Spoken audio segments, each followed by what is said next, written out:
Hello guys, இன்னைக்கு நம்ம பார்க்க போகிறது காட் லெவல் அசேஷன் மான்வாவோட எபிசோட் 32 தான். ஸோ வீடியோக்குள்ளே போகிறதுக்கு முன்னாடி மறக்காம எல்லாருமே ஒரே ஒரு லைக் ஒண்டி போட்டுருங்க. அதே மாதிரி ஃபர்ஸ்ட் டைம் இப்போ தான் நம்ம சேனலை பார்க்குறீங்கன்னா சப்ஸ்கிரைப் பண்ணி பெல் ஐக்கனை அழுத்தி வச்சுக்கோங்க. ஏன்னா அப்போ தான் போடுற ஒரு வீடியோவும் உங்களை தேடி வரும். சரி வாங்க, நம்ம டைம் மிஸ் பண்ணாமல் எபிசோடுக்குள்ளே போகலாம்.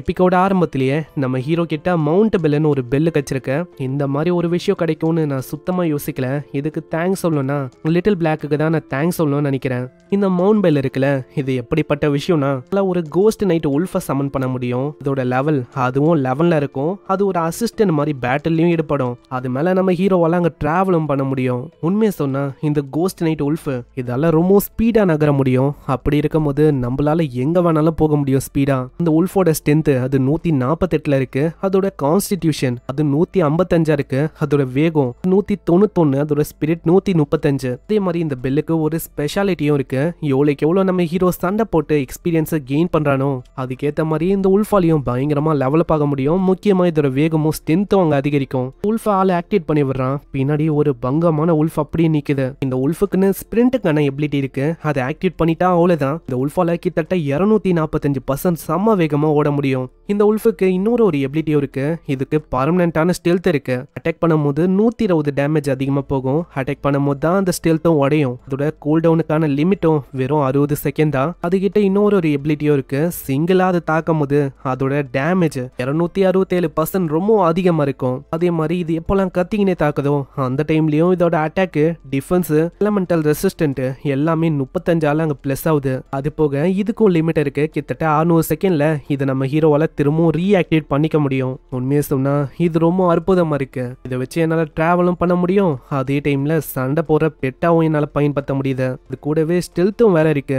என்கிட்டயும் ஸ்டெல்த் இருக்கு. அப்படி பார்த்தா இன்னதான் ஸ்டெல்த் உடைஞ்சாலும் நான் மறைவா இருக்கிற மாதிரி தான் இருக்கும். இதுக்கப்புறம் அந்த பால் அடைஞ்ச சிட்டியை காட்டுறாங்க. ரொம்ப நாசமாய் கிடக்குது அந்த சிட்டி. இந்த இடத்துல திடீர்னு ஒரு ஹவுலிங் சவுண்ட் கேட்கும். அது நம்ம ஆளோட உல்ஃப் தான். பயங்கர வேகமா அங்க போயின்னு இருக்காங்க. அங்க சத்தம் கேட்கும் போது நிறையவே மாஸ்டர்ஸ் அங்க வந்து இருந்தாலும் அவங்க போற வேகம் இருக்கே எப்பா, அங்க எந்த மாஸ்டரா இருந்தாலும் இவங்கள தொட கூட முடியல. பரவாயில்ல, இது உண்மையிலேயே நல்லா இருக்கு. இதுக்கப்புறம் என்னோட டார்கெட் என்னன்னு தெரியுமா? நான் 15வது லெவலை எப்படியாச்சும் அடையணும். அப்புறம் என்ன போதுமான அளவுக்கு லைஃப் எனர்ஜி நான் கன்சியூம் பண்ணும். இந்த மவுண்டையும் நான் முடிஞ்ச அளவுக்கு எவால்வ் பண்ண போறேன். ஒன்ஸ் நான் இந்த விஷயத்த பண்ணிட்டு லாக் அவுட் பண்ணக்கு அப்புறம் டைரக்டா போய் அந்த கூன் சிசி அந்த பொண்ணோட தலையை ஃபர்ஸ்ட் வெட்டி எடுக்கணும். நான் ஃபியூச்சர்ல அந்த பொண்ணால ஏகப்பட்ட பிரச்சனை வரப்போகுது. ஹீரோ இப்படியே சம வேகமா வேற ஒரு இடத்துக்கு போயின்னு இருக்கான். இப்போ நம்ம ஹீரோ போற இடம் அது ஜாங்காய் அரீனா தான். அந்த இடத்துல ஏகப்பட்ட மாஸ்டர்ஸ் இருக்கு. அது பர்ஃபெக்டான இடம். ஏன்னா மேசிவான ஏரியாவும் இருக்கு. அதுங்களை கொல்லும் போது நிறையவே ஐட்டம்ஸும் கிடைக்கும். எல்லாமே எனக்கு கிடைக்கும். ஸோ முடிந்த அளவுக்கு சீக்கிரமா நாங்க போகணும்னு நினைக்கிறேன். லெவலப் ஆகுறதுக்கு கரெக்டான இடம்னா அதுதான். நம்மளால இதுக்காகவே படுவேகமா அந்த இடத்துக்கு வரான். ஃபைனலி இந்த இடத்துக்கு நான் வந்துட்டேன். அந்த இடத்துல ரெட் கலர் ஆர்மரோட இது ஒரு மாஸ்டர் இருக்கும். அதுவும் ஸ்ட்ராங்கான மாஸ்டர் தான். அங்க ஹீரோ ஜம்ப் பண்ணும் போதே சொல்றான், இந்த இடத்துல இந்த மாதிரி தான் மாஸ்டர்ஸ் எல்லாமே ரொம்ப ஸ்ட்ராங்காகவும் அதிகமாகவும் கொச்சன்னு இருக்கும். இது எங்களை மாதிரி ஆளுங்களுக்கு ஒரு பாரடைஸ் மாதிரி தெரியுமா? அங்க ஆளு போறான். ஆனா அந்த மாஸ்டருக்கு சுத்தமா தெரியல. நான் அவங்களோட வேகம் அந்த அளவுக்கு இருக்கு. ஒரு கட்டத்துல நம்ம ஹீரோ தனியா குதிக்கிறான். அந்த உல்ஃபும் தனியா குதிக்குது. ஏகப்பட்ட மாஸ்டர்ஸ் பார்க்கும் போது நம்ம ஹீரோ சடனா அங்க ஸ்லாஷஸ் வர்றான். ஒரு மாஸ்டரோட கதையும் அப்படியே அழிஞ்சு போகுது. ஒரு பக்கம் நம்ம அண்ணுவை காட்டுறாங்க. அண்ணு அங்க இருக்கிற மாஸ்டர்ஸை கொல்றான். எப்படியும் இந்த மாஸ்டரை நம்ம கொண்டுட்டோம். இன்னொரு பையனும் இருக்கான். அந்த பையன் இப்பதான் புதுசா இங்க ஜாயின் பண்ணியிருக்கான் போல. ஆளுங்க பயங்கரமா பாராட்டுறான். அட கேப்டன், நீங்க உண்மையை சொன்னா மாஸ் காட்டிட்டீங்க போங்க. ஏன்னா உங்களோட டேமேஜ் ஒன்னும் அந்த அளவுக்கு பயங்கரமா இருக்கு. இந்த பையன் இருக்கால, இந்த பையன் ஏதோ ஒரு பெரிய ஆளோட பையன் போல. உங்க கூட இருக்கும் போது சேஃபா இருக்க முடியும்ல, அதுக்காக தான் இங்க வந்து அந்த பையன் ஜாயின் பண்ணியிருக்கான். அந்த பையனும் நம்ம அண்ணுவோட ப்ரொஃபஷனை பத்தி தான் யோசிக்கிறான். அண்ணு கிட்ட ஹிடன் கிளாஸ் டிராகன் ஸ்வாட்ஸ்மேன் அந்த ஸ்கில் இருக்கு. உண்மையிலேயே இது ஒரு பயங்கரமான ஸ்கில். அண்ணு தான் எனக்கான பொண்ணுன்னு நினைக்கிறேன். என்னோட கண்ணும் அவன் மேல இருக்கு. நான் விடவும் மாட்டேன். அங்க அண்ணுவும் சொல்றான், நம்ம கோல்டு டியர் பாஸை கொள்றதுக்கே நம்மளுக்கு போதும் ஆகுது 10 நிமிஷம் ஆகுது. ஆனா அப்படி இருக்கும் போது நம்ம ஷேடோவால அசால்ட்டா பிளாட்டினம் டியர்ல இருக்க பாஸையே கொல்ல முடியுது. அவரு உண்மையிலேயே மாசு தான் நினைக்கிறேன். அட என்ன அண்ணு நீங்க, அவரு ஒரு கேவலமான அசஷின். இந்த மாதிரி ஆளுங்க கேவலமான டெக்னிக்ஸை பயன்படுத்துவாங்க. தொலைஞ்சிருந்து தாக்குறது, குத்துறது, இந்த மாதிரி விஷயத்தெல்லாம் தான் அவங்க பண்ணுவாங்களே. அதே மாதிரி ஆளு மனசுலயே யோசிக்கிறான், நான் ரொம்ப லக்கியா இருக்கேன். நான் இந்த அண்ணு இந்த பொண்ணுக்கு பேக்ரவுண்டுன்னு சொல்லிக்கிற அளவுக்கு பெரிய பேக்ரவுண்ட்லாம் இல்ல. அசால்ட்டா இந்த பொண்ணை என் பக்கம் வர வச்சிருவேன்னு நினைக்கிறேன். இப்படின்னு ஆளு யோசிக்கிறான். ஒரு சைடு அங்க நம்ம ஷேடோ பத்தி ஆளு தப்பு தப்பா சொல்லிட்டான்ல, அங்க இதனால அண்ணுக்கு கடுப்பா இருக்கும். அண்ணு அங்க கலாய்க்கிறான். ஹேய், நீ வந்து ஒரு ஆச்சர் தானே, அப்படி இருக்கும் போது இந்த மாதிரி பாஸ் எல்லாம் உன்னால அசால்ட்டாவே டேக் டவுன் பண்ண முடியும்ல. ஆச்சரா இருக்கும் போது தூரத்துல இருந்து நீயும் அதே மாதிரி பண்ற மாதிரி இருக்கும் விஷயத்த. இல்லவே இல்ல, நான் அந்த மாதிரி ஒரு கேவலமான பர்சனும் இல்ல. எனக்கு அந்த மாதிரி டாக்டிக்ஸ் எதுவும் வேணாம். நான் அந்த மாதிரி விஷயம் எதுவும் பண்ண மாட்டேன். ஏன்னா நான் ஒரு நல்ல மனுஷன். அதே மாதிரி உங்களுக்கு தெரியுமா, ஷேடோ இருக்கால, அவனோட ரியலான ஐடென்டிட்டி அதை பத்தி நான் இப்பதான் ரீசெண்டா கேள்விப்பட்டேன். அவன் கொடூரமா நிறைய பேரை கொல்றானா. அதனால என்ன பண்ணலாம், என்கிட்ட ஒரு பங்கமான பிளான் இருக்கு. ஒரு போலீஸ் ஆபீசரை எனக்கு தெரியும். அவனோட ஆன்டிக் ஸ்டெல்த் அது வந்து லெவல் 3ல இருக்கு. அவ்வளோ சீக்கிரத்துல அவரை டிடெக்டே பண்ண முடியாது. அப்படி இருக்கும் போது ஒரு ட்ராப்பை நம்ம செட் பண்ணலாம். ஆடு தன்னால வந்து அதுல மாட்டிக்கும். அதுக்கப்புறம் என்ன, நம்ம அவனை கண்ட்ரோல் பண்ணலாம். எவ்வளவு நாளைக்கு தான் நீங்க வந்து ஒரு தலையாட்டி பொம்மை மாதிரி அவன் சொல்றத பண்ண போறீங்க.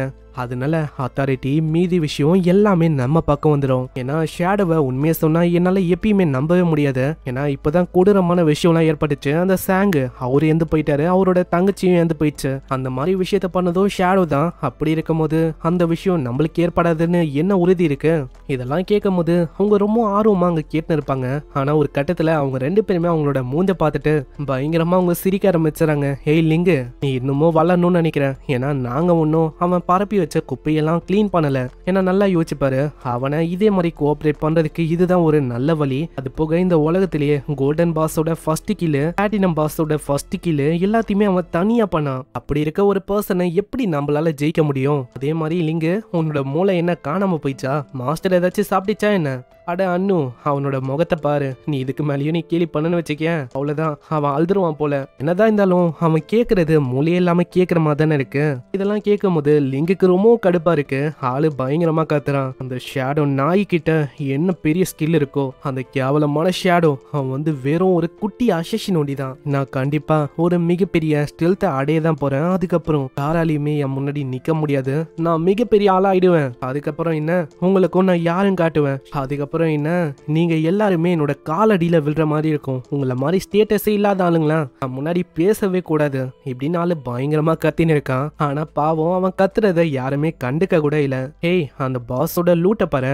அதுல கோல்டு டியர் பிரீஸ்டோட ஐட்டம் இருக்கு. இது எல்லாமே சில்வர் டியர் ஐட்டம்ஸ் தான். ஆனா இப்பதான் நான் ரொம்ப யோசிக்கிறேன் தெரியுமா. என்னன்னா, நம்ம ஒரு கோல்டு டியர் பாஸை கொள்ளும் போது நம்மளுக்கு கோல்டு டியர் ஐட்டம்ஸ் எல்லாம் கிடைக்குது. ஆனா நம்மளுக்கு ஏகப்பட்ட ஐட்டம்ஸை பாஸ் வந்து வித்தாரு. அப்படி இருக்கும் போது அவரு எவ்வளவு பெரிய மாஸ்டர்ஸ் எல்லாம் கொண்டிருப்பாரோ இதுக்கு முன்னாடி. அவர்கிட்ட எப்படி இந்த அளவுக்கு நிறையவே ஐட்டம்ஸ் வந்திருக்கும்? அவர்கிட்ட ஏதாச்சும் டேலண்ட் இருக்கா? அதாவது ட்ரெஷர் எல்லாத்தையும் ஹண்ட் பண்ற மாதிரி, இல்லனா ஒரு நிறையவே ட்ரெஷர் பாக்ஸை கண்டுபிடிச்சிருப்பாரா? எனக்கு ஒண்ணுமே புரியல. இதெல்லாம் பார்த்து நம்ம ஆளு ரொம்ப ஷாக் ஆகுறான். என்னடா இது, இந்த பொண்ணுக்கு இந்த அளவுக்கு இமேஜினேஷனானு. இன்னொரு பக்கம் நம்ம வாங்க இன்னொரு விஷயத்தை பத்தி ரொம்ப கவலைப்படுறான். அண்ணு, நான் ஒரு விஷயத்தை பத்தி ரொம்ப கவலைப்படுறேன். என்ன விஷயம்? அதுதான் நீ கேள்விப்படலையா என்ன? ரீசெண்டா நம்ம சிட்டில ஒரு பெரிய ரெஸ்டாரண்ட் இருக்கும்ல, அந்த இடத்துல டாங் ஃபேமிலி ஒரு பெரிய மீட்டிங் மாதிரி ஏதோ ஒரு மீட்டிங்கை வச்சாங்க. அங்க கன் சவுண்டு இந்த மாதிரி ஏகப்பட்ட விஷயம்லாம் நடந்திருக்கு போல. அங்க வந்து பார்த்தா யாரையுமே ஆள காணோம். அதாவது காலியா இருந்திருக்கு, பொருள்லாம் கலைஞ்சிருக்கு, ஆனா யாரையுமே காணோம். என்ன விஷயம்? எல்லாருமே எங்க போனாங்க? மர்மமான முறையில மஞ்சு போயிட்டாங்க. அப்படி இருக்கும் போது இத பண்ணது யாரு என்ன எதுவுமே நம்மளுக்கு தெரியல. ஒரு சைடு நம்ம எல்லாருக்குமே டவுட் வர்றது ஷேடோ மேலதான். அவன் தான் இதை பண்ணிருப்பானோ அப்படின்னு ஒரு டவுட் இருக்கு. அதுக்கும் மேல அவனோட பர்சனாலிட்டியை பத்தியும் நம்மளுக்கு தெரியாது.